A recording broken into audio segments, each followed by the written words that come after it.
Hi there, I'm going to show you how to change the battery in this Toyota key fob. Very straightforward process, and here's what you need. I'm going to be using a small flat tip screwdriver, a medium-sized flat tip screwdriver, and then of course you need your replacement battery. This takes one of the 2016s. There's a link below in the description where you can buy them. They're about $1 a piece off of Amazon.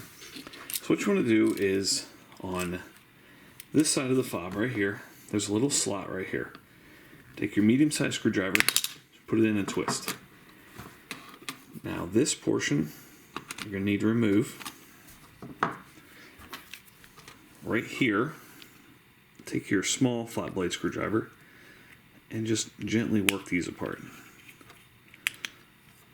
There is your old battery. Stick your little screwdriver right here. Pop out the dead battery. The new battery goes in this orientation. Okay.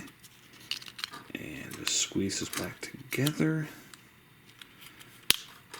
You can go ahead and test it right here. Make sure you've got your red light. Put this back in the only way it fits. Give it a good squeeze and you're back up and running. Check it right there. Thanks so much for watching. Hope this was helpful. Make sure you hit that thumbs up button.